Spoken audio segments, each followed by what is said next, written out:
네, 안녕하세요. 간단하게 자기소개 좀 부탁드릴게요. 안녕하세요. 저는 신성은이고요. 아들 셋 그리고 아내 이렇게 5인 가정으로 랭리에서 살고 있습니다. 아, 아들 셋이요? 네. 와, 요즘에 한국의 출산으로 문제가 많은데 네. 어떻게 아이를 셋을 낳을 생각을 하셨을까요? 계획된 건가요? 아니면 사고인가요? 둘째까지는 네. 뭐 이렇게 그냥 생각했는데 네. 셋째도 물론 저희가 전혀 예상하지 못했지만 네. 또 이렇게 태어나게 되었습니다. 아, 네, 캐나다에는 언제 오셨고 오게 된 계기가 무엇이죠? 작년 2월 11일에 저희가 이곳에 오게 됐고요. 제가 되게 존경하는 분이 계신데 네? 그분이 공부를 하면 좋을 것 같다라는 그런 추천을 하셨어요. 어떤 공부인지 여쭤봐도 될까요? 저희 목회학 박사라고 이제 목회자들이 이제 사역을 하면서 조금 더 목회에 대해서 고민하고 연구하면서 좀 더 잘할 수 있도록 하는 실천 학문이라고 생각하시면 됩니다. 아, 그런 과정이 한국에는 없나요? 한국에도 있고요. 네. 전 세계적으로 사실 있어요. 그런데 제가 아내에게 공부하러 가고 싶다고 얘기하니까 아내가 캐나다로 가고 싶다고 얘기를 했고 네. 마침 저랑 같이 공부했던 목사님이 또 이곳에서 6년을 계셨는데 제가 다니고 있는 학교 그리고 제가 살고 있는 이 지역을 이렇게 추천해 주셨어요. 아, 그렇구나. 네. 한국에서는 어떤 일을 하셨는지 여쭤봐도 될까요? 네, 한국에서 목사였습니다. 아, 이렇게 젊고 또 잘생긴 목사님은 처음입니다. 예. 목사님이 된 계기, 뭐 그런 게 있을까요? 저희 아버지가 목사님이셨고요. 아, 그러시구나. 네, 그래서 저는 자연스럽게 교회에서 거의 살다시피 했었고, 네. 저도 모르게 그냥 목사를 해야겠다라는 생각을 자연스럽게 하게 되었어요. 네. 콩 심은 데 콩나고 파 심은 데 판난다는 얘기가 그거 뭐 그런 얘기인가요? 그럴 수도 있고요. 학회 생활을 하시다가 이제 캐나다에 오셨는데 네. 지금은 학교에 다니고 계시고 네. 지금 어떻게 보면 5인 가정의 가장이시잖아요. 그 생계를 어떻게 유지를 하고 계신지 여쭤봐도 될까요? 처음에 와서는 네. 시급이 높은, 왜냐면 제가 그 당시는 이제 학생 비자인 경우에 주 20시간을 일할 수 있게 되었거든요. 맞아요. 주 20시간밖에 안 됐어요. 네, 그죠? 그래서 시급 높은 걸 찾아봤는데 그때 마침 눈에 들어왔던 직업이 네. 지붕 청소였어요. 지붕 청소. 네.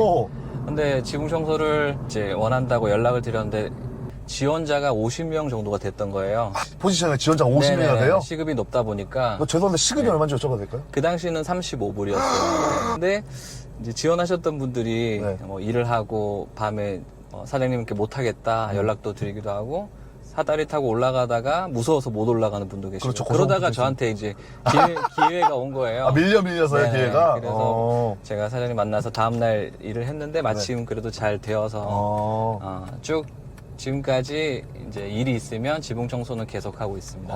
그 일 위험하지 않나요? 그죠? 되게 위험하고 자세 잡기도 어렵고 네. 현타가 올 때도 있고 그리고 뭐 네. 화상도 한번 입으셨다고. 네, 그때는 네. 저희가 화학약품을 써서 네. 이끼를 완전히 죽이는 작업을 하기 때문에 이끼 죽이는 작업? 네. 그 제가 좀 부주의해서 이렇게 좀 화학약품이 닿여서 화상을 좀 입기도 했습니다. 네. 왜냐면 이게 시급이 높으면 높을수록 사실 그 이유가 있는 거잖아요. 네, 그죠? 네, 맞아요. 그러면 그 이외에 뭐 혹시 하시는 일이 있을까요? 딜리버리, 네. 스킵더디시나 도어대시 같은 네. 그런 배달하는 서비스도 해봤고요. 뭐 우리나라로 치면 배달의 민족이죠, 네, 그죠? 네. 지인들이나 네. 또 어떤 업체를 통해서 공항으로 이제 손님들을 모시고 태우고 돌아오는 그런 일도 하고 있습니다. 아, 네. 공항 라이드요? 네. 그럼 혹시 저희 시청자분들 중에 밴쿠버에 사시는 분들 있으면 혹시 공항 갈 일 있으면 여기 신성은 목사님에게 연락 주시면은 어레인지 한번 해보겠습니다. 감사합니다. 저희는 지금 어디로 가죠, 목사님? 지금 제가 사역하고 있는 교회로 가고 있습니다. 그 교회에서는 어떤 일을 하시죠, 지금? 찬양 인도랑 네. 청년들을 섬기고 있어요. 청년부.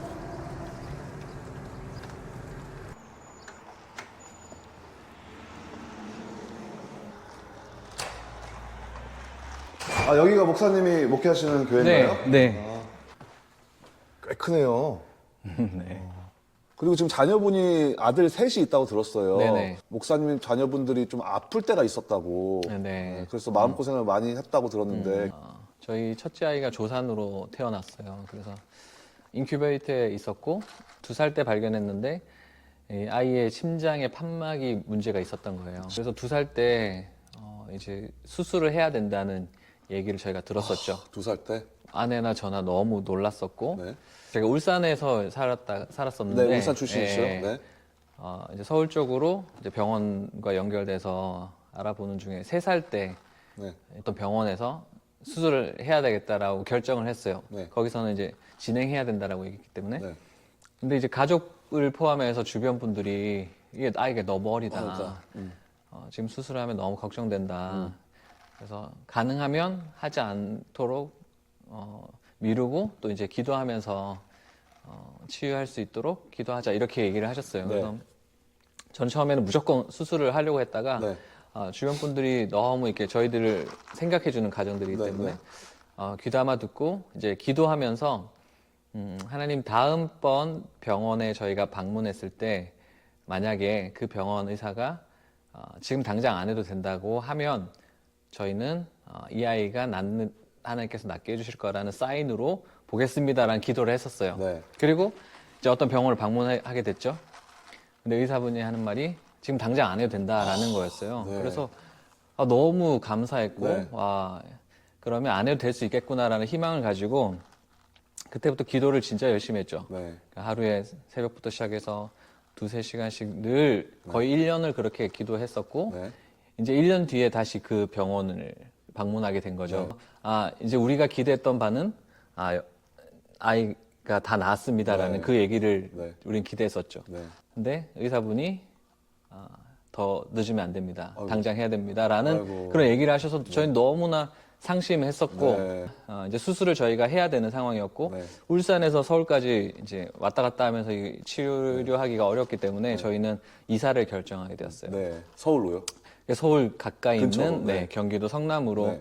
가게 됐습니다. 근데 거기서 사실 저희 인생 가운데 정말 행복하고 회복이 있었던 시간이라면 바로 성남에서의 시간이에요. 예, 그 아이가 물론 수술한다는 그런 아픔은 있었지만 네.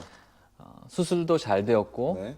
그리고 제가 그동안 신경 쓰지 못했던 그런 가정에서의 시간도 사실 그곳에서부터 많이 회복되었기 때문에 저는 그곳에 이사를 갔던 것, 아이가 수술을 하게 됐던 것, 이 모든 과정들이 되게 감사하고 은혜의 시간이었어요. 그래서 하나님께서 우리를 이곳으로 인도하신 거구나라는 그런 확신을 가지게 되었습니다. 첫째는 수술을 하고 잘 회복을 해가지고 지금 건강하게 있죠? 근데 엄청나게 예. 축구도 열심히 하고 네. 예. 그렇게 어려움을 이제 아기가 특히나 첫째가 2살 때, 3살 때 이렇게 큰 수술도 하고 겪으셨는데 또 다른 시련이 있었다고. 네네. 둘째였나요? 네, 둘째가 네. 저희가 이제 첫째 수술을 위해서 성남으로 옮기기 몇 개월 전이었는데 2017년 6월 달이었죠. 갑자기 아내에게 전화 왔어요. 네. 아이가 화상을 입었다고 화상. 울면서 이렇게 전화 온 아이고. 거예요. 그래서 울산에서 저희가 그때 있었는데 네. 병원을 응급실을 급하게 데려갔어요. 네. 근데 화상 전문 병원이 없었던 거예요. 울산에요? 네, 그래서 네. 부산으로 아이고. 안내를 해서 그때 울고 불고 있는 그 아이를 달래면서 1시간 반 정도 달려서 부산으로 이제 화상병원으로 갔고 한 달 정도 아이가 한 달이요? 입원해 있었습니다. 그럼 거의 뭐 1도 화상 아닌가요? 2도의 심재성이어서 네. 1도에 가까운 거였고 다행히 피부 이식이나 그 정도까지는 안 되어서 그나마 다행이었지만 네. 첫째 아들 수술 이전에 저희가 경험했던 충격적인 시간이었기 때문에 저도 그랬지만 아내가 굉장히 아이들에 대한 아픔이 좀 많이 있었습니다.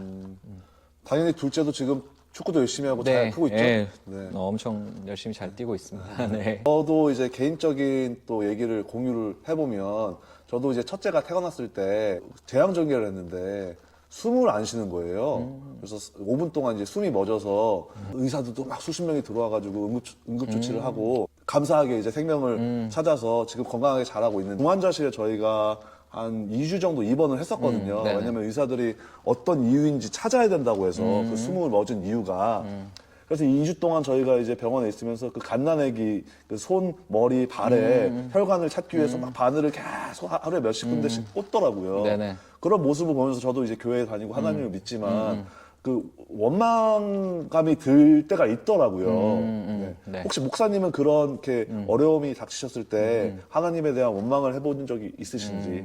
저는 사실 우리 아이가 조산으로 태어났을 때 아까 선생님 말씀하신 것처럼 아이의 뭐 혈관을 찾기 위해서 바늘을 네. 많이 찌르는 것처럼 저희 아이도 조그만 갓난아이 그 조산으로 태어나서 네. 많은 검사를 막 네. 했어요. 막 아이 눈을 이렇게 고정시키면서 아이는 울고 불고 있고 그러니까 또 중환자실에서 또 아이도 회복하는 것도 보고 그런 모습들을 보면서 이제 아비로서 아들에 대한 사랑이 굉장히 이제 커지고 또 마음도 아프면서 이제 하나님께 대한 원망을 가진 것보다 네. 저는 이제 하나님이 자신의 아들 하나밖에 없는 그 아들 예수님을 십자가에 못 박아 죽이도록 계획하신 분이 하나님이셨거든요. 네. 이거 어떻게 그럴 수 있나라는 생각을 더 많이 하게 됐어요. 아, 하나님이 진짜 나는 내 아들이 그렇게 고통당하고 있을 때 다른 사람을 위해서 내 아들을 희생하라고 하면 난 절대 못하겠다고 맞아요. 생각하는데 어떻게 하나님은 나를 살리기 위해서 그 아들을 죽이시도록 계획까지 하셨을까라는 그 하나님의 사랑이 얼마나 큰지에 대해서 그게 우리 아이들의 그런 상황들을 겪으면서 더 많이 이렇게 느끼게 되었어요. 네. 그래서 저는 오히려 자녀를 낳고 나서 이제 아빠가 되고 난 이후에 하나님에 대한 이해가 좀 더 깊어지게 되었습니다. 목사님 그러면 교회 네. 한번 소개 좀 해드릴까요? 이렇게 말씀드리면 좀 그렇지만 허와 벌판의 교회가 있네요. 네, 맞아요. 그리고 저기 보면 네? 저기는 기찻길이 있어요. 아, 기찻길? 네, 그래서 기차가 지나갈 때 경적 소리가 굉장히 커요. 어. 네, 보이시는 것처럼 약간 시골 느낌이 네. 굉장히 강한 곳이에요. 여기 네. 동네가 어디죠? 랭리입니다. 랭리요? 네네. 아, 그러면 목사님은 캐나다 이제 이민 오셔가지고 아직까지는 만족하신가요? 왜냐면 한국보다 어떻게 보면 더 바쁘게 살고 계시잖아요. 이게 바쁘다는 게 여러 가지 개념이 있는데 네. 저는 훨씬 만족을 많이 느끼고 있어요. 오. 네. 사실 예전에는 거의 앉아서 일을 하는 경우가 많았었는데 네. 여기 와서는 지붕 청소처럼 이제 몸을 막 쓰면서 맞아요. 예, 일을 하고 땀을 흘리고 그리고 이제 저도 공부를 하고 교회 일을 하고 그러니까 머리를 쓰고 몸을 쓰는 그 일이 밸런스가 좀 맞아지니까 밸런스가 맞으니까. 네, 훨씬 또 머리 회전도 잘 되는 것 같고 맞아요. 몸도 건강해지는 것 같고 그리고 잠도 좀 더 많이 잘 수 있고 마음도 편하고 지금은 이제 만족도가 높습니다. 알겠습니다. 네. 네, 그러면은 이제 앞으로 목사님 캐나다 생활에 목표가 있으실까요? 목표는 원래는 한국에서 저희가 여기 올 때 네. 1년만 잘 버티자. 1년만 버티자. 네, 그게 목표였어요. 네. 그리고 제가 뭐 공부를 하고 있으니까 이걸 반드시 하기를 따자. 이게 목표가 될 수 있는데 저희 아내랑 얘기하기로는 우리가 어떤 목표를 정해서 그걸로 우리의 삶을 희생한다면 그냥 우리가 내려놓고 돌아가자 이런 얘기를 했었어요. 네. 그래서 행복하게 이곳에 지내는 것이 저희 목표고요. 네. 목사님에게 성공이란? 사랑하는 사람들에게 인정을 받는 것이 인생의 성공이라고 생각합니다. 그래서 저를 모르는 그런 사람들이 아무리 저를 칭찬 많이 해도 그것보다 가장 가까이서 함께하는 우리 가족들에게 아빠 정말 수고했어, 여보 정말 사랑해 이런 사랑하는 사람에게 듣는 그 인정이 가장 큰 성공이라고 생각합니다. 그러면 어떻게 보면 목사님한테 가장 사랑하는 사람은 하나님이고 예수님이니까 예수님한테 인정받는 목사님이 되시길 제가 기도하면서 마무리하겠습니다. 감사합니다. 감사합니다. 네.